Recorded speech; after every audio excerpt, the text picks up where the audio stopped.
మళ్ళీ కొట్టు వాళ్ళు తీస్తా చూస్తాను చేస్తా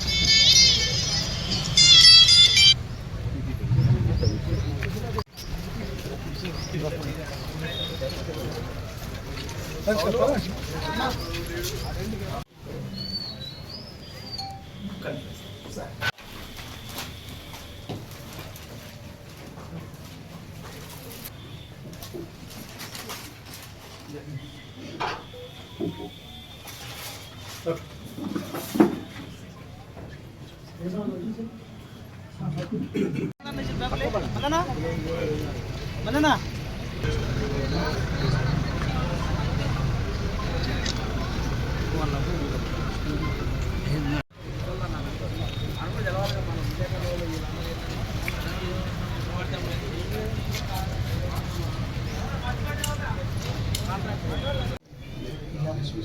అదే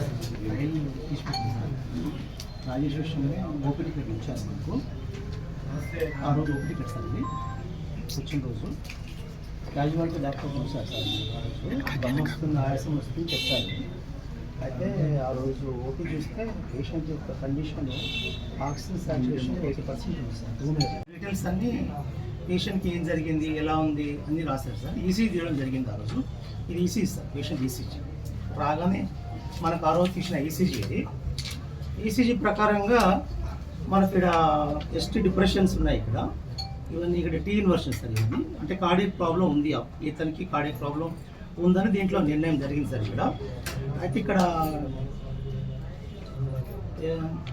Q2 T3 S1 అనేది ఇక్కడ ఈ ప్యాటర్న్ ఉంది సార్ ఈసీజీలో దీన్ని బట్టి ఏంటంటే బ్లడ్ వెజల్స్ లోపల బ్లాక్ అవుతుందని రిపోర్ట్లో వచ్చింది సార్ మనకి ఈసీజీ ప్రకారంగా బ్లడ్ హార్ట్లో బ్లడ్ వెజల్స్ బ్లాక్ అవుతుందని రిపోర్ట్ వచ్చింది సార్ అయితే ఈ 15th రోజు నవంబర్ రోజు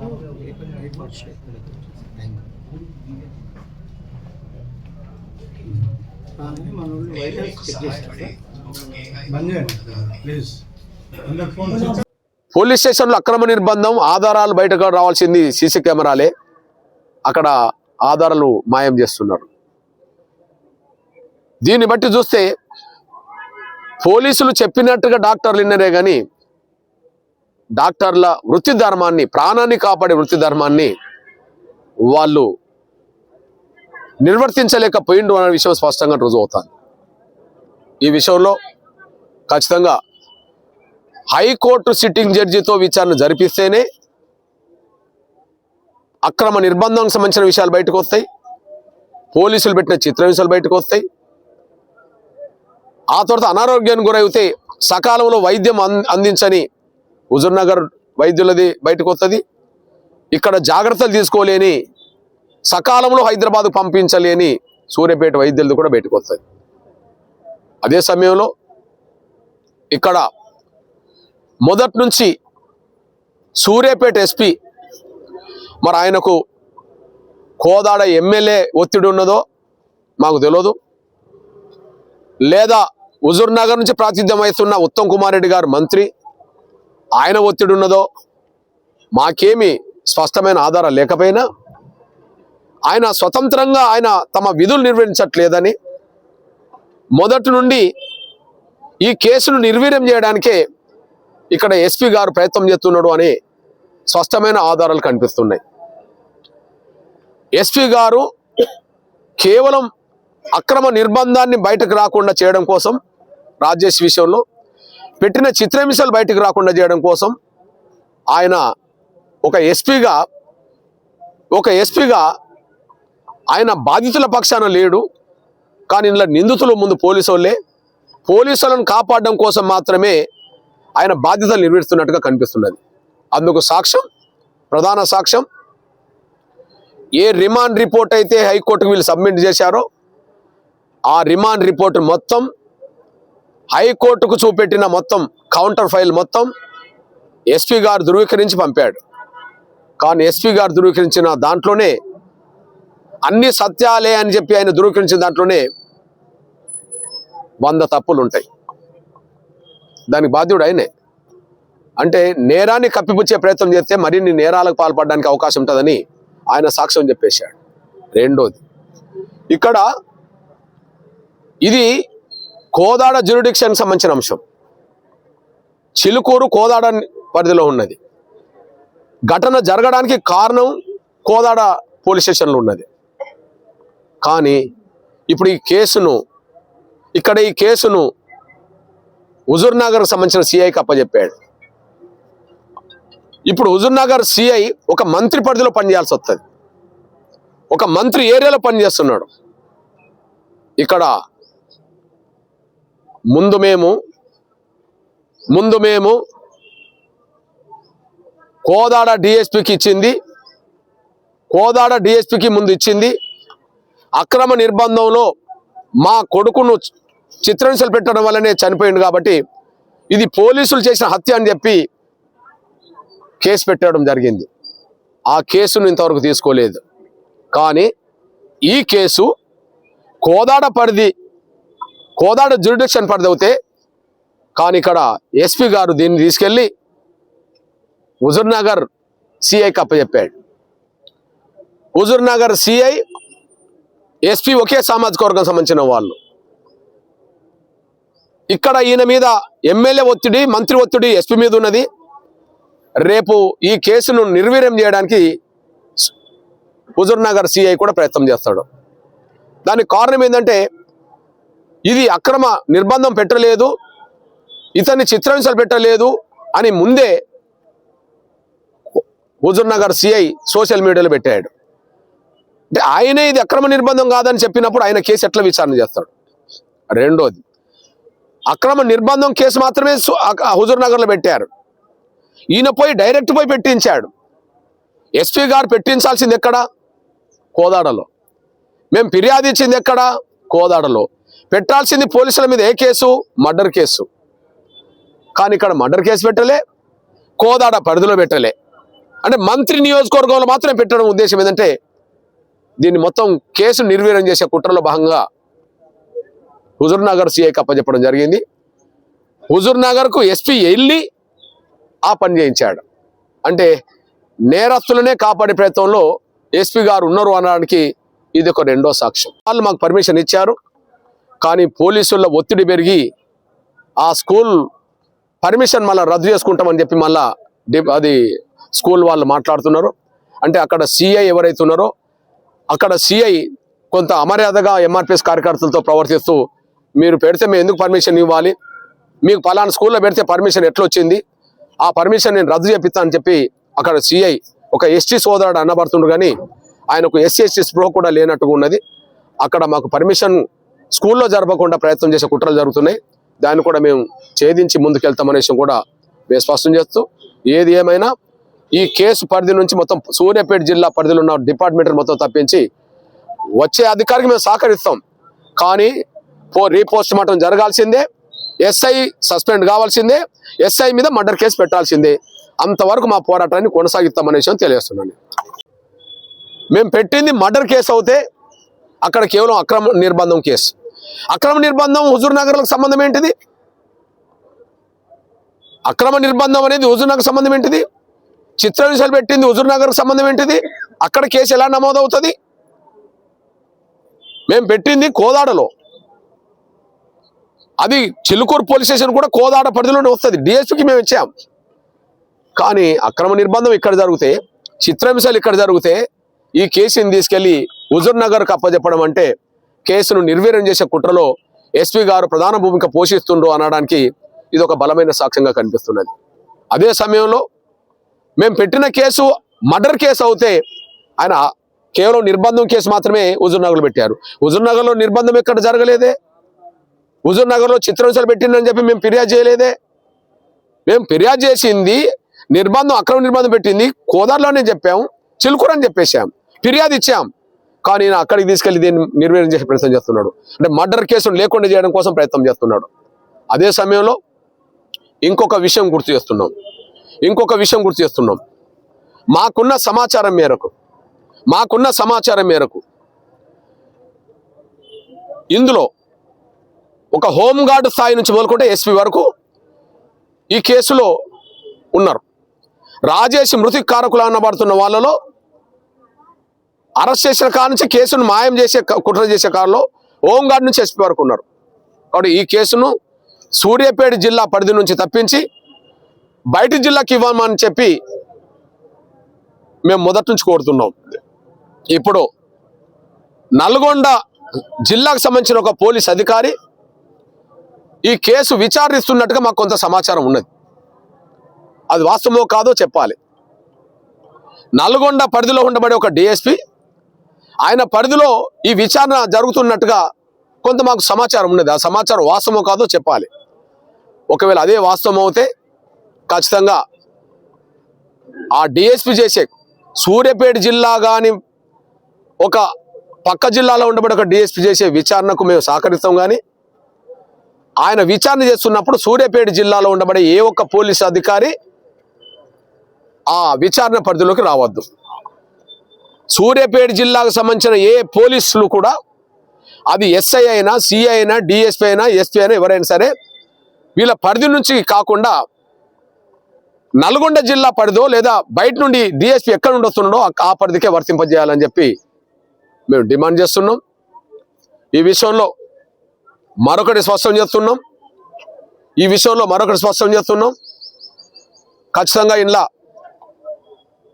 పోలీసుల అక్రమ నిర్బంధం, చిత్రహింసలు ఎంత కారణమో అదే సమయంలో హుజూర్ నగర్ వైద్యుల, సూర్యాపేట వైద్యుల నిర్లక్ష్యం కూడా అంతే కారణం. ఈ విషయంలో సమగ్రమైన విచారణ జరిపించాలంటే హైకోర్టు సిట్టింగ్ జడ్జితో విచారణ జరిపించాలి. హైకోర్టు సిట్టింగ్ జడ్జితో విచారణ జరిపించకపోతే వీటన్నిటిని కనుమరుగు చేసే కుట్రలు జరుగుతున్నాయనేసి కూడా మేము భావిస్తున్నాం. మళ్ళీ చెప్తున్నాం, మంత్రి ఉత్తమ్ కుమార్ రెడ్డి గారు ఈ విషయంలో బహిరంగ ప్రకటన చేయాల్సిందే. కోదాడ నియోజకవర్గంలో జరిగితే కోదాడ ఎమ్మెల్యే గారు ఇంతవరకు దీన్ని ఖండించలేదు.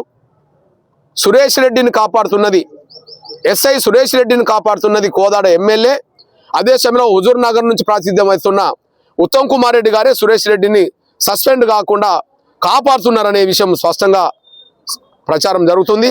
ఈ విషయంలో ఒక సిఐ, ఇందులో ప్రధాన బాధ్యుడు ఎస్ఐ, రెండో బాధ్యుడిగా సిఐ, ఒక కేసులో ఏదైనా శిక్షలు పడితే A1, A2, A3, AO, A10 వరకు ఉంటే లాస్ట్కున్న వాళ్ళ మీద శిక్షలు తగ్గుతుంటాయి, ఫస్ట్ ఉన్న వాళ్ళ మీద శిక్షలు ఎక్కువ వస్తుంటాయి. కానీ ఇక్కడ A2గా ఉండబడే సిఐని సస్పెండ్ చేశారు. A1 అనబడుతున్న ఎస్ఐ సురేష్ రెడ్డిని మాత్రం సస్పెండ్ చేయకుండా ఆయనను ఎస్పీ కార్యాలయం పెట్టుకొని కాపాడుకుంటుండ్రు. దీన్ని బట్టే సురేష్ రెడ్డిని కాపాడుకుంటుండ్రు అనడానికి ఇది బలమైన సాక్ష్యంగా కనిపిస్తున్నది. సురేష్ రెడ్డిని సస్పెండ్ కాకుండా ఆయన మీద మర్డర్ కేసు పెట్టకుండా ఉన్నంత వరకు ఖచ్చితంగా రాజకీయ మూల్యం చెల్లించేది భవిష్యత్తులో కోదాడ ఎమ్మెల్యే అవుతారు. అదే సమయంలో హుజూర్ నగర్ నుంచి ప్రాతినిధ్యం వహిస్తున్న మంత్రి ఉత్తమ్ కుమార్ రెడ్డి గారు అవుతారు అనే విషయం కూడా మేము స్పష్టం చేస్తున్నాం. ఈ విషయంలో 10వ తారీఖు నాడు కోదాడలో రాజేష్ సంతాప సభ ఉంది. ఆ సంతాప సభకు ఒక స్కూల్ ప్రాంగణాన్ని తీసుకొని మేము మీటింగ్ పెట్టుకుంటుంటే ఎవరైనా కర్లా రాజేష్ మరణానికి చిలుకూరు, కోదాడ పోలీసులు పెట్టిన అక్రమ నిర్బంధంలో పెట్టిన చిత్రహింసల వల్లనే కర్లా రాజేష్ అనారోగ్యానికి గురై అంతిమంగా ఆయన మరణానికి దారితీసింది. ఇందులో మొదటి దోషులు చిలుకూరు అండ్ కోదాడ పోలీసులు. అదే సమయంలో అనారోగ్యానికి గురైన కర్లా రాజేష్ హుజూర్ నగర్ ప్రభుత్వ ఆసుపత్రిలో చేరినప్పుడు, ఆ తర్వాత సూర్యాపేట ప్రభుత్వ ఆసుపత్రి చేరినప్పుడు వైద్యుల నిర్లక్ష్యం కూడా ఆయన మరణానికి తోడైంది.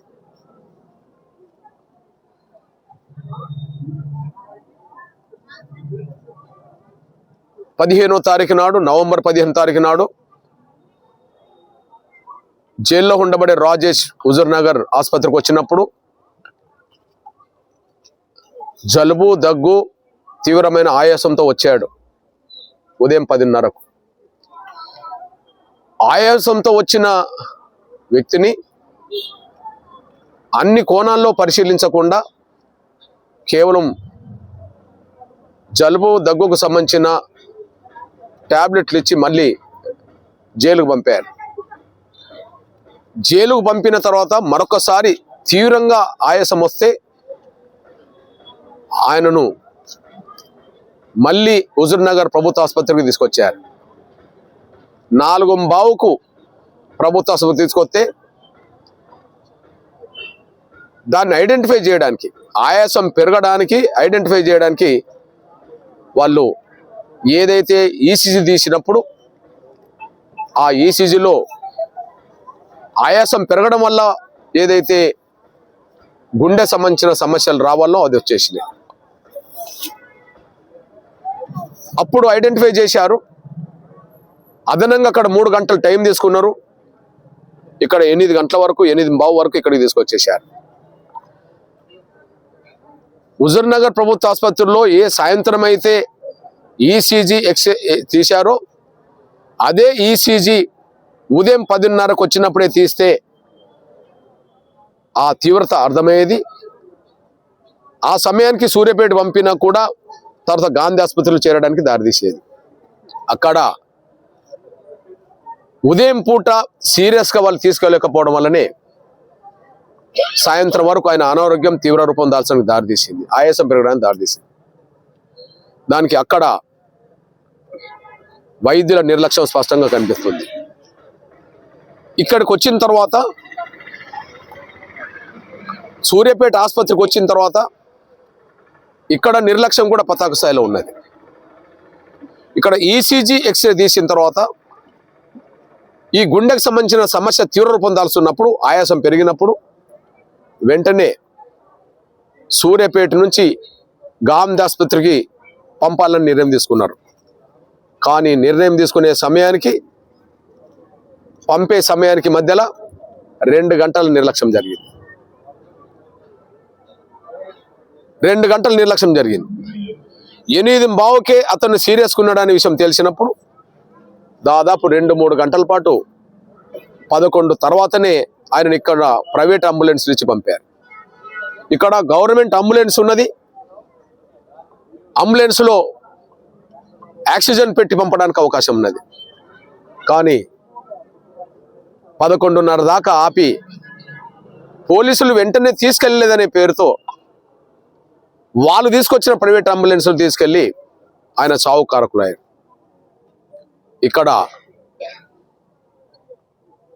ఇక్కడ ఉన్నంత వరకు ఆక్సిజన్ మీదే ఉన్నాడని చెప్తున్నారు. కానీ అదే ఆక్సిజన్ పెట్టి పంపలేదు. అంటే ఒక ప్రాణాపాయ స్థితిలో ఉండబడే ఒక పేషెంట్కు ప్రభుత్వ అంబులెన్స్లో పంపకపోవడం, ఆక్సిజన్ పెట్టి పంపకపోవడం అనేది ఆయన ఆయాసం మరింత పెరగడానికి, ఇతరాతర సమస్యలు రావడానికి దారితీసింది. ముందుగానే చెప్పినట్టుగా పోలీసులు అక్రమ నిర్బంధాలు పెట్టిన చిత్రహింసల వల్లనే ఆయనకు ఆయాసం రావడానికి దారితీసింది. కానీ సరైన సమయంలో ఐడెంటిఫై చేయడంలో హుజూర్నగర్ ప్రభుత్వ ఆసుపత్రి వైద్యులు, సకాలంలో పంపడంలో, ఆక్సిజన్ పెట్టి పంపడంలో సూర్యాపేట ఆసుపత్రి వైద్యులు చాలా తీవ్రమైన నిర్లక్ష్యానికి దారితీసింది. ఆయన మరణానికి వీళ్ళు కూడా తోడైనట్టుగా అయింది. ఈ విషయంలో హుజూర్నగర్ ప్రభుత్వ ఆసుపత్రిలో అన్ని ఏరియాలో, అన్ని వార్డులో సీసీ కెమెరాలు ఉన్నాయి. కానీ సీసీ ఫుటేజీలు మాత్రం అందుబాటులో పెడతారు. ఇక్కడ కూడా అన్ని ఏరియాల్లో ఈ ప్రభుత్వ ఆసుపత్రిలో ప్రతి వార్డులో సీసీ కెమెరాలు ఉన్నాయి. కానీ ఇప్పుడు సీసీ ఫుటేజీలు మాకు అందుబాటులో లేవని వీళ్ళు చెప్తున్నారు. అంటే ఎక్కడ నిర్లక్ష్యం జరిగిందో, ఏ వైద్యం నిజంగా జరిగిందో అనే విషయం ప్రధానంగా తేల్చుకునే ఆధారాలు ఏవైతున్నాయో ఆధారాలను ఇక్కడ వైద్యులు కూడా మాయం చేశారు.